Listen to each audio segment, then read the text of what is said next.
up, guys? Welcome. My name is Caleb Wilson. I'm currently go to church here with my family. I'm going to tell you a little about myself, but turn your Bibles to Psalms 27. Psalms 27.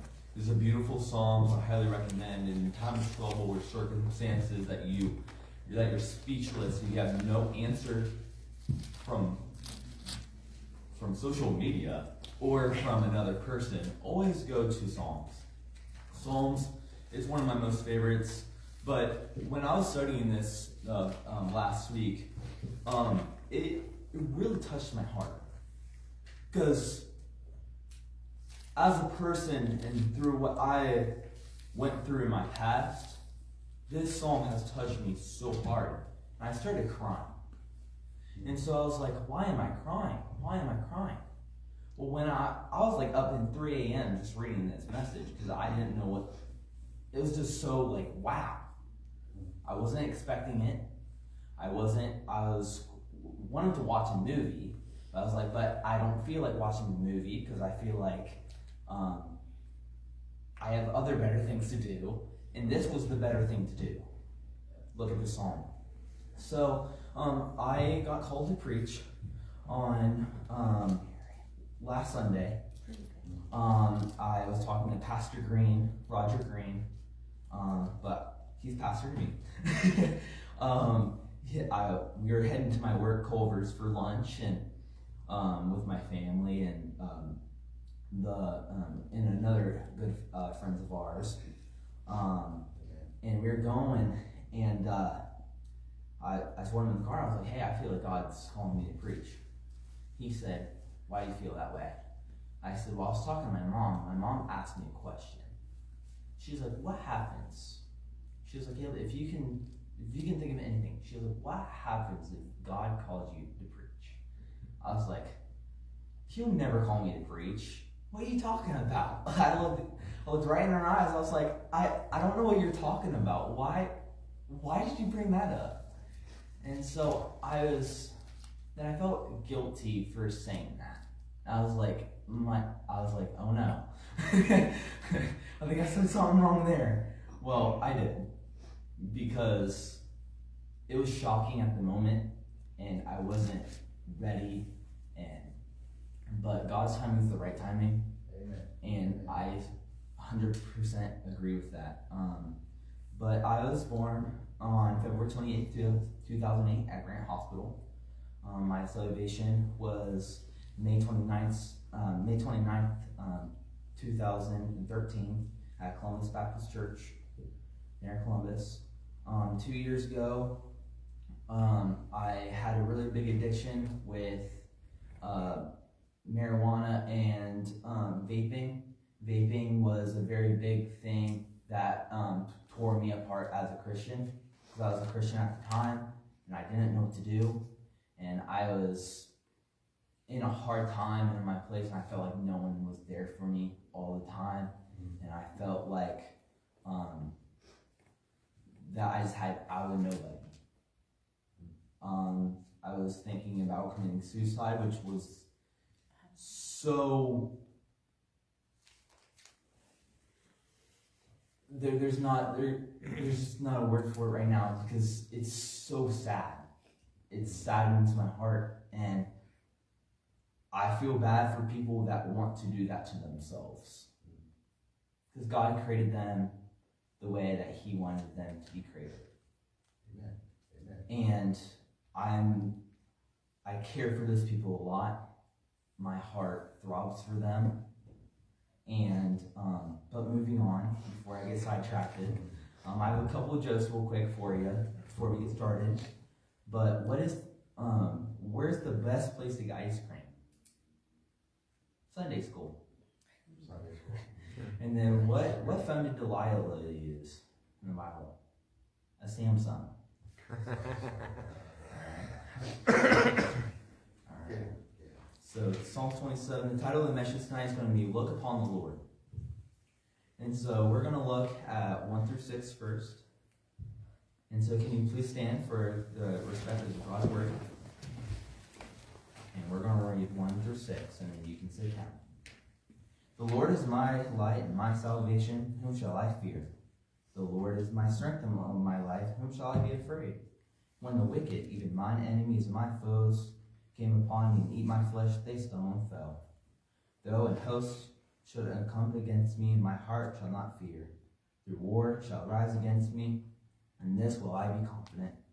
One thing I desire of the Lord, that I will speak after, that I may dwell in the house of the Lord all thy days of my life, to behold the beauty of the Lord, to inquire in his temple.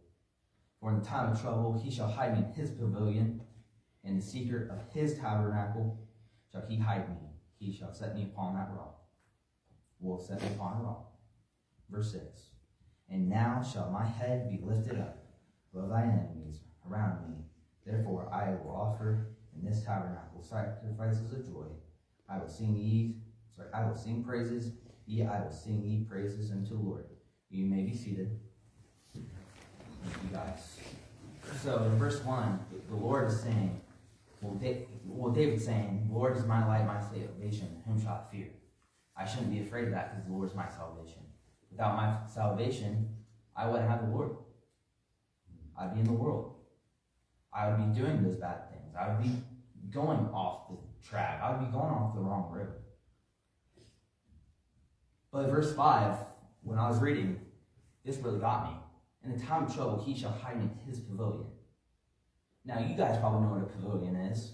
Some churches have them. Some parks have them, right? It's like a little roof, right? With no walls. Sometimes it has walls. Sometimes it doesn't. But it's not your pavilion. It's not my pavilion. It's not Bill's pavilion. It's not, it's not the president's pavilion. It's God's pavilion.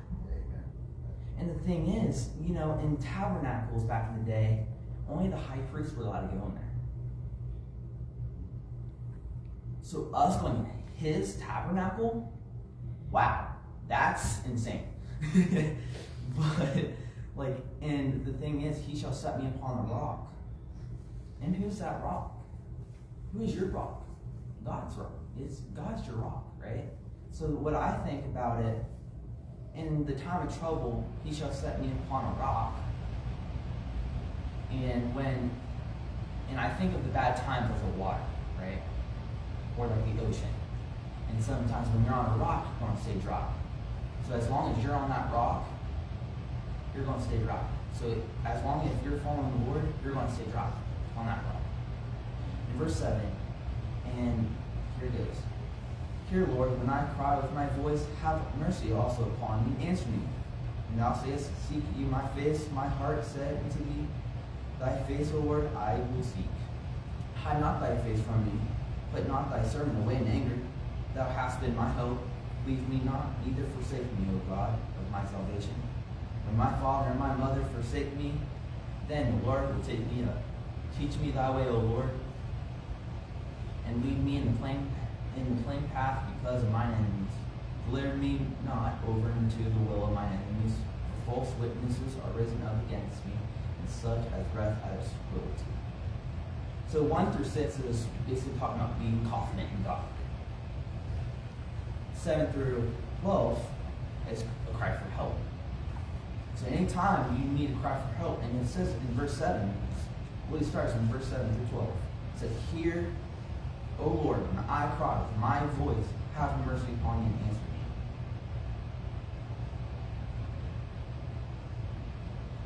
In verse 9, hide not thy face from me, put not thy servant away in anger. Thou hast been my help, leave me not, neither forsake me, O God of my salvation. He's saying, Lord of my salvation, when I cry, I want you to answer me. I want your opinion. I want your advice. I need this. It's not a want, I need. In 13 through 14, cooperative encouragement / waiting on the Lord. And it says 13 and 14. I have fainted unless I have believed to see the goodness of the Lord in the land of the living. Wait on the Lord and be of good courage. I'm going to read that again. Wait on the Lord and be of good courage. He shall strengthen thine heart. Wait, I say, on the Lord. Waiting. Isaiah 30:18 says, this is on waiting on the Lord. And it says, and therefore I, the Lord, sorry, let me read that again. And therefore I will, the Lord, wait. And he may be gracious unto you, and therefore will he be exalted that he may have mercy upon you. For the Lord is God of judgment. Blessed are all they that wait on for him. And encourage. Joshua 1:9. Have not I commanded thee? Be strong and of good courage. Be not afraid, neither be thou dismayed. For the Lord thy God is with thee, whosoever thou goest. So wherever you go, God's going to be with you.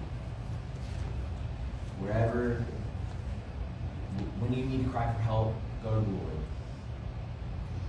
He's going to be your strong place. He's going to be go to his pavilion. Not your own pavilion, because that's the wrong choice. Because you're just going to fall. You're going to fall off that rock. As soon as you fall off that rock, you're going to be drowning. As soon as you be drowning, you're going to get off track.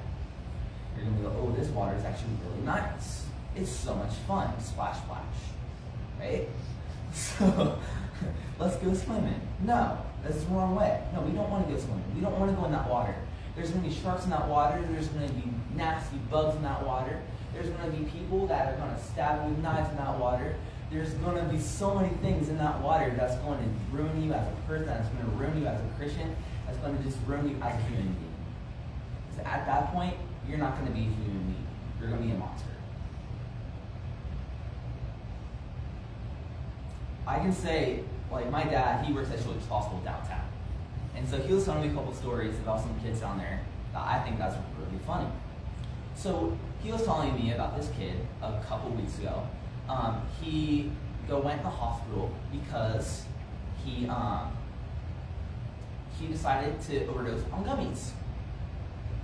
I was like, wow, that's what I did. But I didn't overdose. But what happens if I did? What shape would I be in? I would be dead. I will tell you guys right now, I would be dead if I kept on doing it. Because the thing is, I can't, there's really, that's going to stick in my lungs forever. That's going to be in my system forever. And that's something I have to work with as a Christian. And I feel very bad for people that do it. And I highly recommend, don't do it, because it will ruin your body like nothing.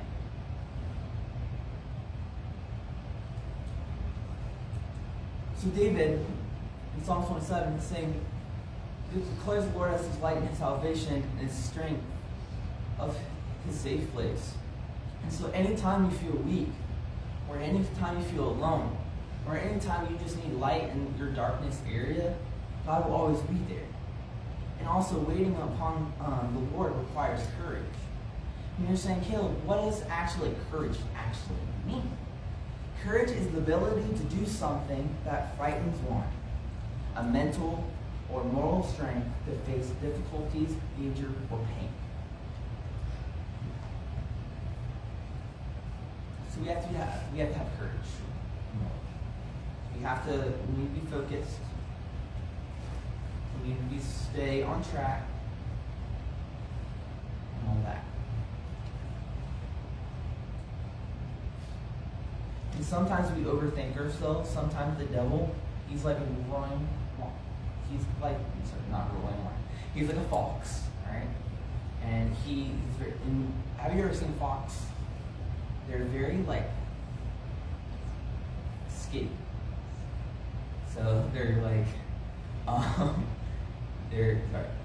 they're like also kind of like, they're very sneaky. Yeah, they're very sneaky.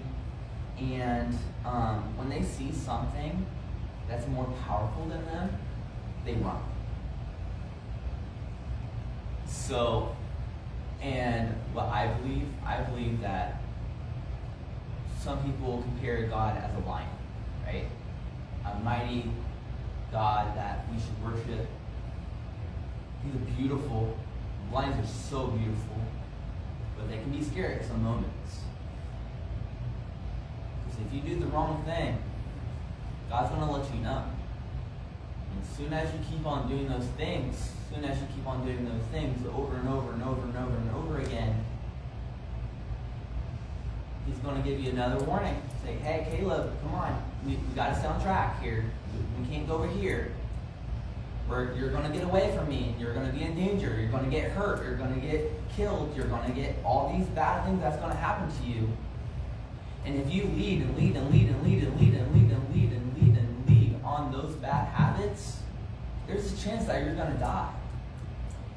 Like me. If I kept on doing nicotine, keep on doing drugs, keep on doing alcohol over and over and over and over and over and over and over again, there's a chance I would be dead. And you guys know that. You guys are adults. You guys are smarter than me. I will say that. But we all learn from the things from our past. You guys, we all, as human beings, we have done things wrong. We have done things that some people are shocked about that we didn't expect. Like, you were a Christian and you did that? Yeah, I did it.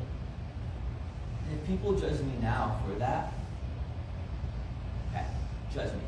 I don't care. But I know what I did wrong. And I felt terrible, and I still kind of feel terrible about that when I think about that. But one thing I did, I went to the Lord. I didn't go to my school counselor. I didn't go to a therapist outside of school and telling them, oh, I did this, all of that. Because if you think about that, what would happen? No, I didn't do that. I went to the Lord. I go to the Lord about everything first before anything. Before I go to my mom and dad, before I go to someone else, before I go to one of my friends. I don't really go to my friends about things. I go to the Lord. I mostly, every single time I'm in a hard place where I feel like I'm nothing at all in that time, I go to the Lord. Do I feel that way now? No. I feel amazing because I'm walking with the Lord. Also, sometimes it's actually happened this past week. I was at work. I work at Culver's in Marysville, and there was this lady. She was talking to me, and her husband's he passed away. He was a retired pastor, but she was telling me that she saw something. She got it was probably 7 o'clock. She told me someone knocked on her door, and she was like, "Who's knocking on my door at 7 o'clock at night?" Because she's an older lady, and people around her community know that she's an older lady. Well, there was 2 men on her front porch asking her if they would like to take her out to dinner. That's scary. 2 people ask, usually it's just one person, but 2 people asking an old lady to take her out to dinner. She said no and slammed the door. I was like, good for you. But there's going to be wicked things out there. I'm not going to tell you the rest of the story because it's personal information. But it's scary times like that. She told me that she went to the Lord when she was frightened. And she said if she went with them, bad things would happen. And I truly believe that because there are people out there like that. Sorry, my bad. But anytime you feel lonely, and I'm going to say this again, anytime you feel lonely, anytime you feel afraid, and you feel like you're nothing, and you just need a hope of encouragement, go to God first.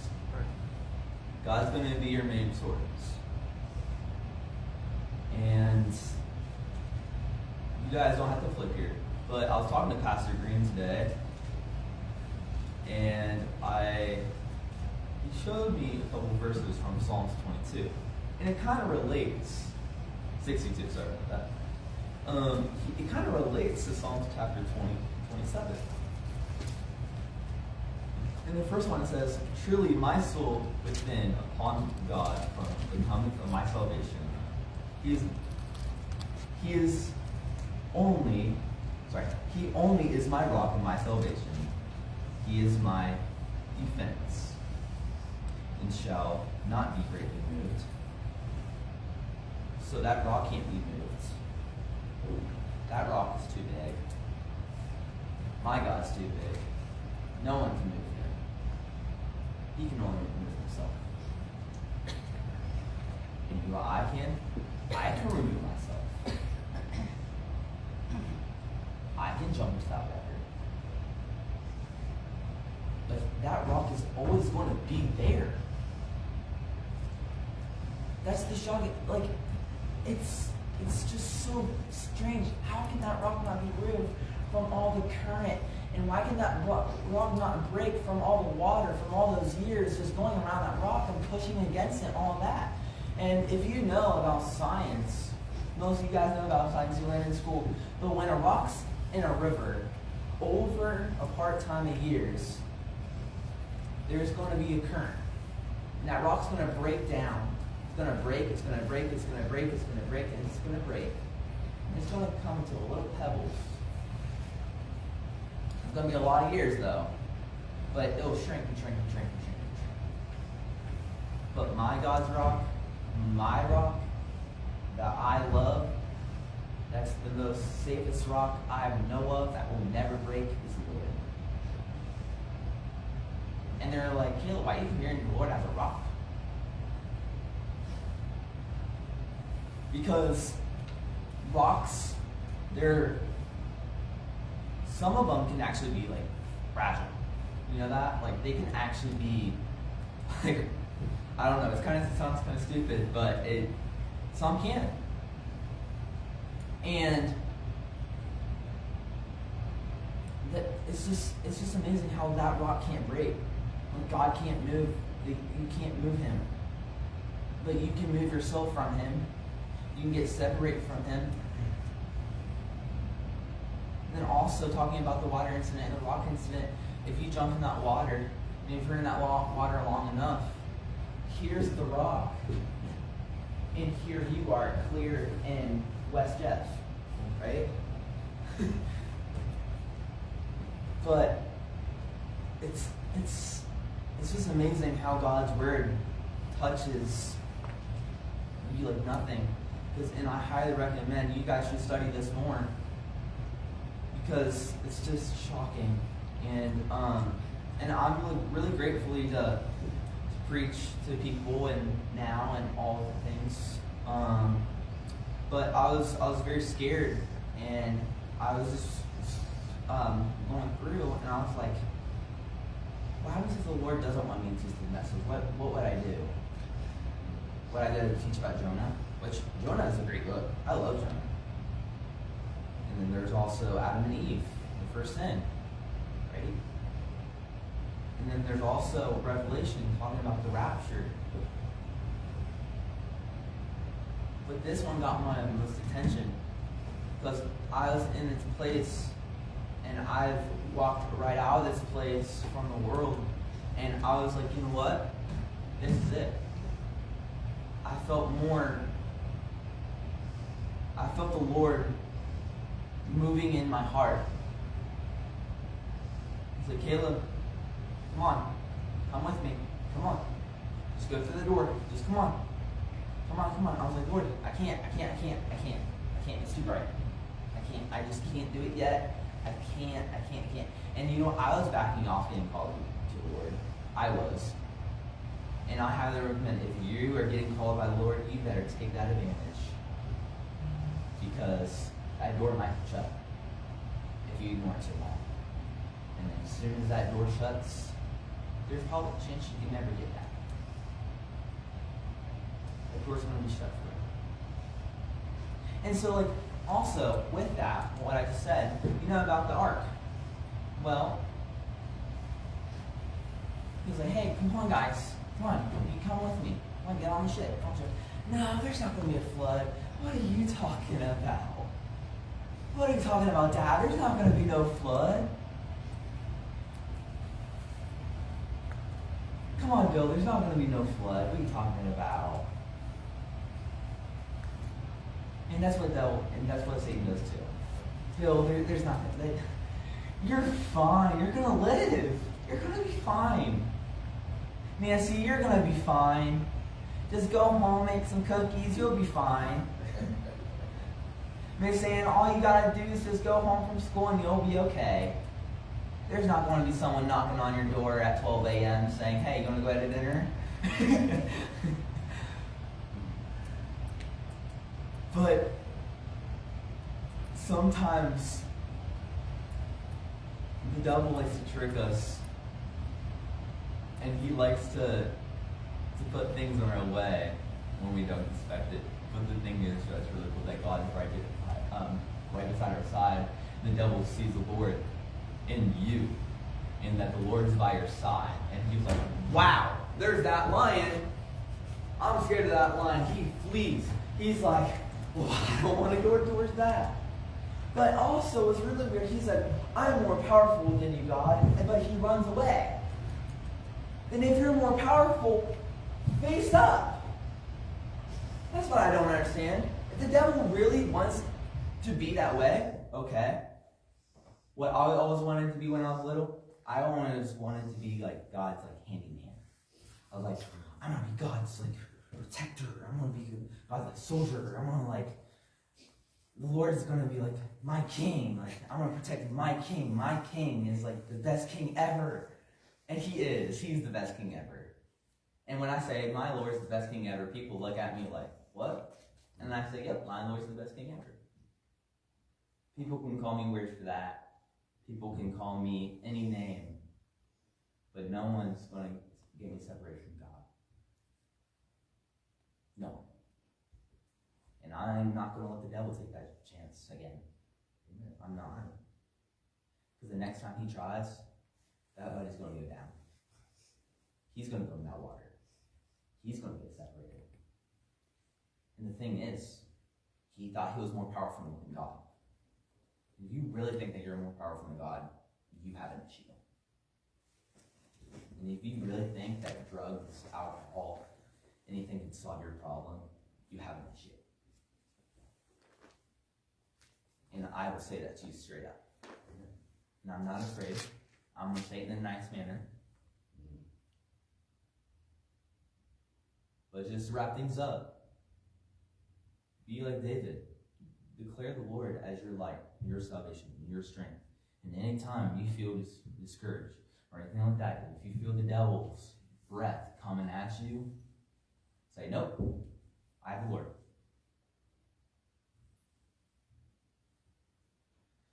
And then here's some key points for you guys. God is light in darkness. That's number one. God is your protection in danger. And God is your protection in danger. Here's a verse for you. Psalms 23:4.